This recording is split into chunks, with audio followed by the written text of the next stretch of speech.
नमस्कार फ्रेंड्स, आप देख रहे हैं सरकारी जॉब भर्ती और मैं हूं हेमंत साहू। दोस्तों, आज की जो टॉपिक है वहाँ सेजिटेट 2022 का 21वां भाग है और इस भाग में हम लोग जो है हिंदी सामान्य ज्ञान को देखने वाले हैं, जो कि पेपर 1 और पेपर 2 के हिसाब से बना है। दोस्तों, इस वीडियो में जो है 30 महत्वपूर्ण क्वेश्चन आंसर हैं, तो फिर आप लोगों के लिए बहुत इंपॉर्टेंट है। तो आप लोग अगर चैनल पर नए हो तो चैनल को सब्सक्राइब कर देना, बेल आइकन को जरूर दबा देना। साथ ही इस वीडियो को अगर आपको फ्री पीडीएफ चाहिए तो हमारे टेलीग्राम चैनल पर ज्वाइन करना। दोस्तों, समय जो है बहुत कम समय बचा है, लगभग 10 से 9 दिन का समय बचा है, 9-10 दिन का समय बचा है। इसलिए आप जो जितना हो सके पढ़ाई तैयारी करना। यहाँ पर देखते हैं आप लोगों के लिए जो होमवर्क दिया था उसको हम पहले देख लेते हैं कि किशोरावस्था की प्रमुख समस्या है कि। यहाँ पर क्या बोला गया है, किशोरावस्था की प्रमुख समस्या है कि। तो बहुत लोगों ने जो आंसर दिया है बिल्कुल सही है। इसका जो आंसर जाएगा समायोजन की। ठीक है, समायोजन की समस्या रहता है किशोरावस्था में। किशोरावस्था का जो समय रहता है 12 से 18 रहते हैं। तो इसी बीच जो है बच्चों में जो शारीरिक और मानसिक विकास होता है, जो कि समायोजन की समस्या उसके साथ रहता है। आज का पहला क्वेश्चन देखते हैं, हिंदी का है इसलिए। लोहे के चने चबाना मुहावरे का अर्थ है। क्या बोल रहा है कि लोहे के चना चबाना मुहावरे का अर्थ क्या है। दोस्तों, पेपर 1 और पेपर 2 में जो है 30-30 नंबर का पूछे जाएंगे, जो कि बहुत है। ठीक है, स्कोरिंग करने के लिए हिंदी अच्छा रहता है। स्कोरिंग करने के लिए हिंदी और बाल विकास बहुत ही अच्छा है इसके लिए। तो लोहे के चना चबाना मुहावरे का अर्थ है। ऑप्शन दिए गए कि भूख लगना, कठिन संघर्ष करना, चना खरीदना, चने भूनना है। तो इसका जो आंसर जाएगा क्या जाएगा वहाँ, कठिन संघर्ष करना है। उसके बाद है कान पर जू न रेंगना मुहावरे का अर्थ है। ठीक है, कान पर जू न रेंगना मुहावरे का क्या अर्थ आ जाएगा। बात को अनसुना करना, माथे में जू होना, कान में कीड़े होना, या फिर बिल्कुल भी नहीं सुनना। तो इसका जो आंसर क्या जाएगा, बात को अनसुना करना, यानी कि कितनी भी बार अगर बोलते किसी को लेकिन वो लोग ध्यान नहीं देते। इसका मतलब क्या है, उससे कान में जू रेंगना है, बात को अनसुना करना है। तीसरा प्रश्न है बीड़ा उठाना मुहावरे का अर्थ है। क्या बोल रहा है, बीड़ा उठाना मुहावरे का अर्थ क्या है। तो इसका जो आंसर आ जाएगा वहाँ किसी काम का भार लेना, यानी कि किसी भी काम के लिए जैसे कि भार लेते हैं कि मुझे ये काम करना है, जो टारगेट दिया गया है उसे कहा जाता है बीड़ा उठाना, यानी कि किसी काम का भार लेना। यही इसका आंसर आ जाएगा। चौथा है अक्ल का दुश्मन मुहावरे का सही अर्थ है। क्या बोल रहा है कि अक्ल का दुश्मन मुहावरे का सही अर्थ है। तो अक्ल का दुश्मन मतलब क्या होता है, महापंडित, शत्रु, महामूर्ख या फिर मित्र। तो इसका जो आंसर आ जाएगा वहाँ महामूर्ख है। ठीक है, अक्ल का दुश्मन मतलब महामूर्ख है। व्यक्ति महामूर्ख है तो उसी को कहा जाता है अक्ल का दुश्मन है।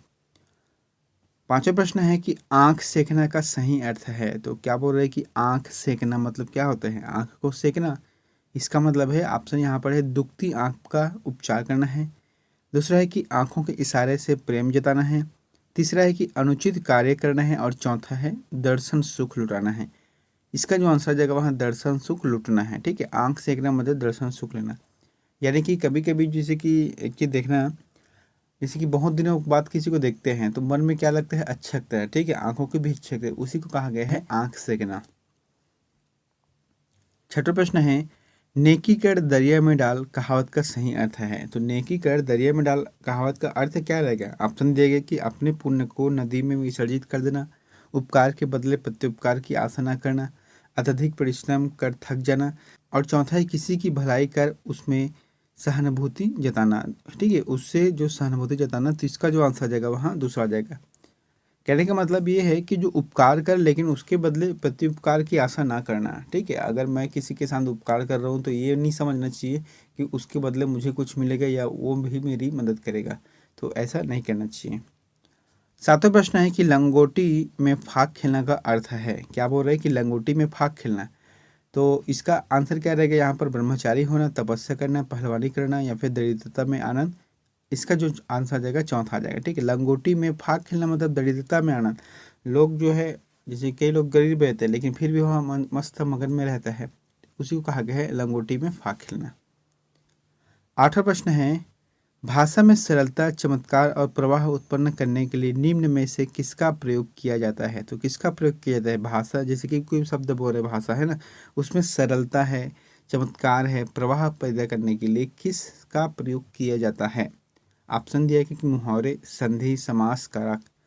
इसका जो आंसर आ जाएगा मुहावरा आ जाएगा। ठीक है, मुहावरा जो कि कहते हैं ना गागर में सागर भरना, वही है। सीधे का मुंह कुत्ता चाटे लोकोक्ति का अर्थ है, क्या बोल रहे हैं, सीधे मुंह कुत्ता चाटे।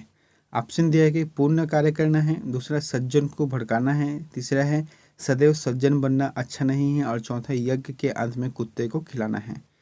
इसका जो आंसर आ जाएगा वहाँ तीसरा आ जाएगा। ठीक है, सदैव सज्जन बनना अच्छा नहीं है, सही बात है, हमेशा सज्जन बनना ये भी ठीक नहीं है, क्योंकि कहा जाता है कि जो सीधे पेड़ रहते हैं उसको लोग सबसे पहले काटते हैं, और थोड़ा टेढ़ा पेड़ रहता है उसको बाद में काटते हैं।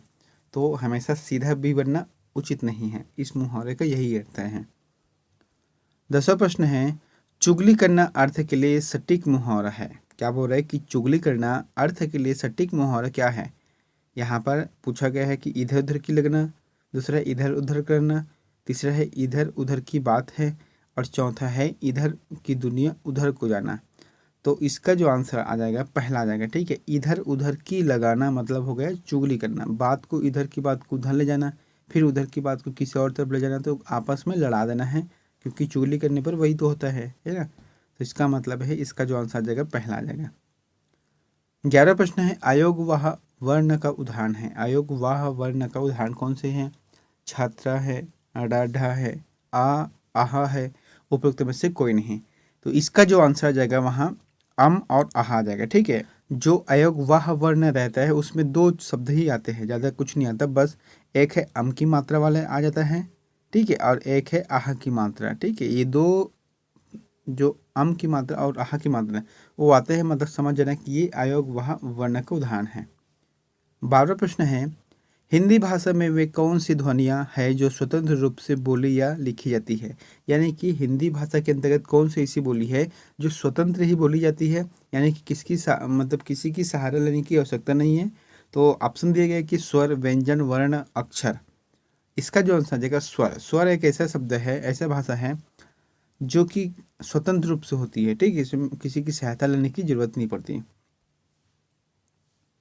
13वां प्रश्न है, निम्नलिखित में से सही शब्द कौन सा है। तो सही शब्द कौन सा यहाँ पे बताना है। आषाढ़ है, आषाढ़ है, और आषाढ़ है, या फिर आषाढ़ है। तो बोलने का तो एक ही लगा, लेकिन शब्द अलग अलग हैं। तो क्या रहेगा इसका आंसर आ जाएगा पहला आ जाएगा। ठीक है, आषाढ़ में षटकोण के साथ रहते हैं। 14वां प्रश्न है, हिंदी वर्णमाला के अंतिम पंचाक्षरों का उच्चारण स्थल है। तो क्या बोल रहा है कि अंतिम जो पंचाक्षरों का उच्चारण स्थल कौन सा है। इसका ऑप्शन देगी कि अनुनासिकी, दूसरा है कंठ्य, तीसरा है तालु, और चौथा है मूर्धन्य। तो इसका जो आंसर जाएगा अनुनासिकी, यानी कि नाक से बोलना। अंतिम जो पंचाक्षर है, यहाँ पर दो प्रश्न नंबर है दोस्तों, आप समझना। मैंने यहाँ पर टिप करके कुछ लिख दिया है, इसको समझना अच्छे से, बहुत ही अच्छा जानकारी है। जो क वर्ग है, च वर्ग है, ट वर्ग है, त वर्ग है और प वर्ग है, ये 5 ऐसे वर्ग है जो कि 5 शब्द रहते हैं, 55 शब्द रहते हैं। ठीक है, जैसे कि क वर्ग के अंतर्गत क्या क्या है, क ख ग घ अंगा। उसके बाद च वर्ग के अंतर्गत क्या क्या है, च छ ज झ इया। तो जो अंतिम का अक्षर है, यानी कि इसको कहा जाता है पंचमाक्षर। ये प्रश्न पूछे जाते हैं, जैसे कि पूछ दिया च छ ज झ इया के अंतर्गत पंचमाक्षर अक्षर कौन से हैं, तो ई आ जाएगा। तो इसका जो उच्चारण है हमेशा सदैव नाक से होता है। ठीक है, इसके जो उच्चारण है हमेशा नाक से होता है। 15वां प्रश्न है, किस संज्ञा का बहुवचन रूप नहीं होता। तो किस जो संज्ञा है, 5 संज्ञा है, तो 5 संज्ञा में से कौन से ऐसे संज्ञा है जिसका बहुवचन रूप नहीं होता है। ऑप्शन देगी कि भाववाचक है, द्रव्यवाचक है, व्यक्तिवाचक है, जातिवाचक है।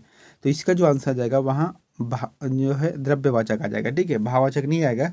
16वां प्रश्न है, जेठ का स्त्रीलिंग शब्द क्या होता है। तो जेठ जो शब्द है इसका स्त्रीलिंग कौन सा है। जेठिन है, जेठरानी है, जेठराइन है, या फिर जेठानी है। इसका जो आंसर आ जाएगा वहाँ जेठानी। जेठानी शब्द जो है स्त्रीलिंग है। 17वां प्रश्न है कि पुरोहित शब्द का संधि विच्छेद क्या है। क्या बोल रहा है कि जो पुरोहित शब्द है इसका संधि विच्छेद क्या है। इसका जो आंसर आ जाएगा वहाँ थर्ड आ जाएगा। ठीक है, पुरहधन हित यानी कि पुरोहित, पुरहधन हित यानी कि पुरोहित हो गया। 18वां प्रश्न है कि निम्न में से कौन सा रूढ़ शब्द का उदाहरण है। तो रूढ़ शब्द का उदाहरण कौन सा है। ऑप्शन देखे कि लंबोदर है, जल है, जलाशय है, दिनकर है।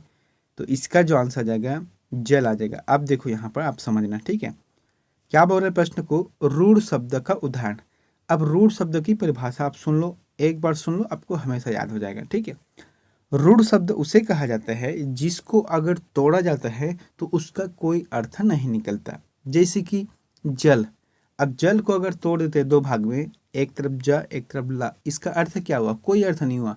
इसीलिए ऐसा शब्द जो कि तोड़ने पर कोई अर्थ नहीं निकलता, जैसे कि पानी, जल, कमल। कमल को भी अगर तोड़ देते हैं तो एक एक तरफ है कल आ गया, एक तरफ है मल आ गया, तो क्या आ जाएगा? कमल। उल्टा पुल्टा हो गया, है ना? तो मतलब इसका अर्थ नहीं बन रहा है। तो यहाँ पर क्या बोल रहे हैं कि कौन सा रूढ़ शब्द का उदाहरण है? तो जल आ जाएगा। ठीक है, लंबोदर जलाशय दिनकर का अलग अर्थ बनता है। 19वां प्रश्न है कि निम्न में योग रूढ़ शब्द कौन सा है? बहुत ही अच्छा प्रश्न है। योग रूढ़ शब्द कौन सा है? यहाँ पर मैंने बताया था रूढ़ शब्द जिसको तोड़ने पर कोई अर्थ नहीं निकलता। ठीक है, अब यहाँ पर क्या है? योग रूढ़। अभी योग रूढ़ का उदाहरण क्या है पहले इसको समझ लो। ऐसे शब्द जो सामान्य अर्थ को छोड़कर विशेष अर्थ प्रकट करता है, यानी कि अगर इसको तोड़ देते हैं तो सामान्य अर्थ को छोड़कर किसी अलग अर्थ को प्रकट करता है। जैसे कि यहाँ पर लिखा है, जैसे कि एक शब्द ले लेता हूँ मैं, पाठशाला, है ना? पाठशाला को तोड़ते हैं तो क्या आ जाएगा? पाठ धर्मशाला बराबर पाठशाला, यानी कि शिक्षा के लिए कहा गया है। तो ये जो है यौगिक शब्द के रूप में आ जाएगा। ठीक है, योग रूढ़, रूढ़ और यौगिक, तो यौगिक शब्द के रूप में पाठशाला आ जाएगा। लेकिन यहाँ पर बोला क्या गया है? योग रूढ़। इसका मतलब है चक्रपाणी, इसका अंश आ जाएगा। चक्रपाणी क्यों? क्योंकि इसको तोड़ने पर किसी विशेष अर्थ को प्रकट करता है। तो यहाँ पर क्या है? चक्रपाणी। चक्रपाणी मतलब चक्र को धारण करने वाला, यानी कि विष्णु भगवान के बारे में बात कही गई है। 20वां प्रश्न है दुग्ध तत्सम शब्द का तद्भव रूप क्या होता है? तो क्या होता है दुग्ध का? देखो, तत्सम शब्द क्या होता है? संस्कृत शब्द रहते हैं। तद्भव शब्द क्या रहता है? उसका जो हिंदी वर्जन आ जाता है। ठीक है, हिंदी शब्द आ जाते हैं। जैसे कि आप पहले क्या बोलते थे? दुग्ध बोलते थे, अब क्या बोलते हैं? दूध बोलते हैं। इसका जो आंसर आ जाएगा वहाँ दूध आ जाएगा। 20वां प्रश्न है रिक्शा किस भाषा का शब्द है जो हिंदी में प्रचलित है? बहुत अच्छा प्रश्न है। रिक्शा जो है कौन सी भाषा है, यानी कि कौन सा शब्द है जो कि हिंदी में प्रचलित है? इसका जो आंसर आ जाएगा वहाँ जापानी शब्द है, यानी कि यहाँ विदेशी शब्द है। ठीक है, जापानी जो है विदेशी शब्द है। 21वां प्रश्न है यथाशक्ति में कौन सा समास है? यथाशक्ति में कौन सा समास है? इसका जो आंसर आ जाएगा वहाँ यथाशक्ति में अव्ययी भाव समास है। अव्ययी भाव समास है। अब इसका अर्थ हम देख लेते हैं कि यथाशक्ति मतलब क्या होता है? शक्ति के अनुसार। शक्ति के अनुसार मतलब अव्ययी भाव समास। इसमें क्या होता है कि इसका जो पहला पद रहता है अव्यय होता है। इस समस्त पदों का प्रयोग क्रिया विशेषण के समान होता है। तो इसका जो पहला पद क्या रहता है? अव्यय रहता है। इसका मतलब यथाशक्ति यानी कि शक्ति के अनुसार। तो पहला पद क्या है? प्रधानता दिया है यहाँ पर। 21वां प्रश्न है त्रिभुज शब्द में कौन सा समास है? तो जो त्रिभुज शब्द है इसमें कौन सा समास है? बहुत ही अच्छा प्रश्न है। इसका जो आंसर आ जाएगा द्विगु आ जाएगा। ठीक है, द्विगु समास आता है। इसमें क्या रहता है? समस्त पद में पूर्व पद संख्यावाचक होता है जिसे द्विगुवाचक कहा जाता है। दोस्तों, समास को याद करने का जो तरीका रहता है, दो खासकर से दो चीज़ को बहुत अच्छा है। द्विगु समास में याद रखना कि जो संख्यावाचक रहता है शुरू में, और द्वंद्व समास में हमेशा एक दूसरे के विपरीत रहते हैं। जैसे कि यहाँ पर क्या लिखा है? आजकल शब्द में कौन सा समास है? आजकल जो शब्द है इसमें कौन सा समास है? तो इसका जो आंसर आ जाएगा वहाँ द्वंद्व समास आ जाएगा। ठीक है, द्वंद्व समास आ जाएगा आजकल में। अब कैसा आएगा यहाँ पर समझ लेना। एक है आज, एक है कल, यानी कि एक तो आज के बारे में बात कर रहा है और एक है कल के बारे में बात कर रहा है, यानी कि एक दूसरे की विपरीत के बारे में बात कर रहा है। तो यही है आजकल। मैंने यहाँ पर इसके बारे में लिखा है कि जिस समास में दोनों ही पद प्रधान होते हैं और बीच में और का लोप हो जाता है, यानी कि यहाँ पर कल और आज या फिर आज और कल, है ना? तो और का क्या हो रहा है? लोप हो रहा है, तो उसे कहा जाता है द्वंद्व समास कहा जाता है। 24वां प्रश्न है कि गृह प्रवेश में कौन सा समास है? तो गृह प्रवेश में कौन सा समास है? ऑप्शन है तत्पुरुष समास, कर्मधारय समास, अव्ययी भाव समास, बहुब्रीहि समास। इसका जो आंसर आ जाएगा तत्पुरुष समास है। यहाँ पर मैंने लिखा है कि गृह प्रवेश मतलब गृह में प्रवेश, अधिकरण तत्पुरुष समास है। अधिकरण आ जाएगा। ठीक है, क्योंकि उसमें जो है कर्म है और जो करण है अलग अलग तत्पुरुष समास चलता है, उसमें अधिग्रहण आ जाएगा क्योंकि में आ रहा है। गृह में प्रवेश यानी कि अधिकरण तत्पुरुष समास का है। 25वां प्रश्न है कि नील गाय में कौन सा समास है? क्या बोल रहे हैं? नील गाय में कौन सा समास है? तो इसका जो ऑप्शन दिया गया है यहाँ पर तत्पुरुष समास, अव्ययी भाव समास, कर्मधारय समास या फिर द्वंद्व समास। अब द्वंद्व समास तो आएगा नहीं, यहाँ पर मैंने पहले बताया था आपको। तो इसका जो आंसर आ जाएगा कर्मधारय समास आ जाएगा।